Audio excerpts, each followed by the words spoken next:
Alright, what's up, Algebra 2? We got two new formulas today. They're basically kind of the same, but they are slightly different. Difference of cubes and sum of cubes. We had difference of squares before. Now we have difference of cubes and sum of cubes.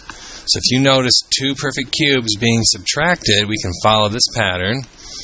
Okay, think about what's being cubed. X and y. X minus y, whatever x is squared, plus x times y, plus whatever y is squared. So with an actual problem like numbers, x cubed minus 8, 8 is 2 cubed. So we're going to have x minus 2, okay, x squared, plus x times y, so plus 2 times x.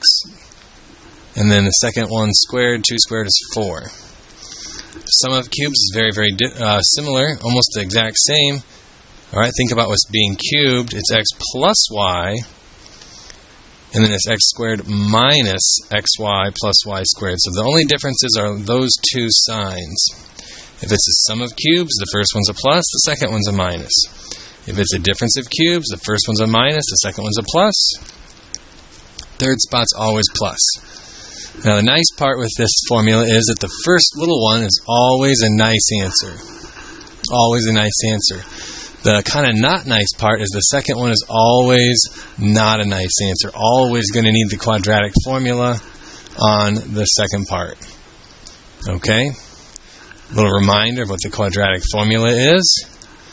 Some good cubes to know. 1 cubed is 1. People seem to always forget about 1.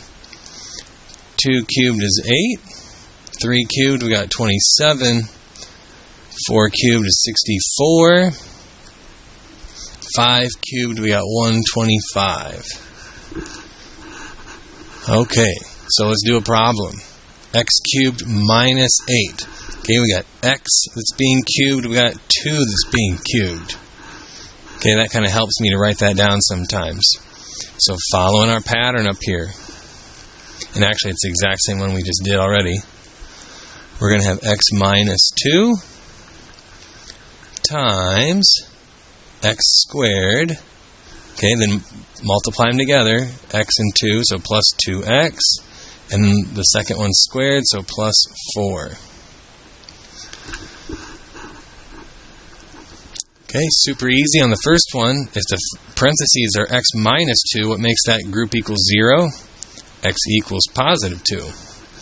Now this one, you're going to need to use the quadratic formula. You can try all you want. It's not going to factor out nicely. You're going to need the quadratic formula. Okay, your a term is 1, 1x squared. Your b term is 2 for 2x there. And your c term here is 4.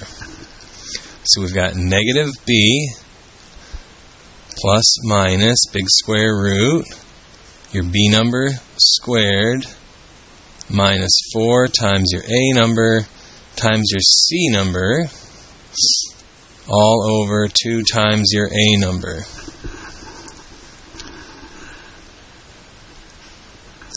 Okay, so we got negative 2, negative of 2, okay, plus minus big square root. 2 squared is 4. Now you can't just do 4 minus 4 and call it 0, okay? Order of operations. This is all multiplication over here. So we can do this because it's exponents in parentheses. We can do 2 squared, that's 4. Then we have to do this, and then we subtract. 4 times 1 times 4 is 16. 4 minus 16, we're going to have negative 12. If you want to, you can just type all this stuff into your calculator to double check, and then put it inside of a square root. Breaking down negative 12, going to have to reduce some radicals.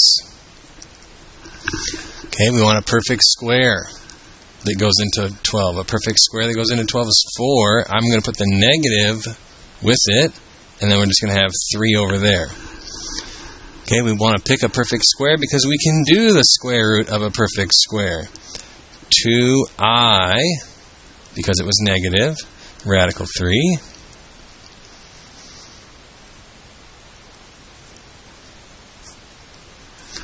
Okay, we got three groups. The front piece, the back piece, this whole thing is just one group. 2 times I times radical 3, that's all one chunk. And then the bottom piece. Okay, I can reduce all of these by a 2, which means that this is negative 1 plus minus 1I radical 3 over 1. You don't have to write over 1. And then, of course, don't forget your very first answer. And we have x equals 2. Okay? So when you're writing your answers on the line, a lot of times kids will just write the plus minus one, and they'll forget about the super easy one they did way at the beginning. Okay? Go ahead and push pause, and then we'll take a look at this one after you try that on your own. Alright, welcome back. Yes, this one is the same one we got started up here. X and 3 are being cubed, and it's a sum this time. It's a sum, it's a plus in the middle. So we have x plus 3, x squared minus 3 times x, plus 3 squared is 9. So we get the nice one here, negative 3. My A number is 1, my B number is negative 3, my C number is 9. Negative of negative 3 is going to be a positive 3. Negative 3 squared, negative 3 times negative 3 is a positive 9. 4 times 1 times 9 is 36. 9 minus 36, we got negative 27. Reducing our radical, we should get plus minus 3I radical 3 there. And I forgot my nice negative 3.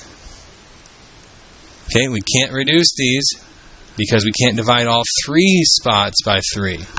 And then we also have our x equals negative 3 from there. Okay, we got the backside for homework. The first 4 are just like what we did. Alright, should be some nice numbers there. And then the bottom one, the 5th problem, you don't have to solve. Just think about what's being cubed and just factor it. Just factor it. Don't have to solve because you can't, because there's 2 letters going on at the same time. Alright, thanks a lot, folks. Best of luck. Let me know if you have any questions.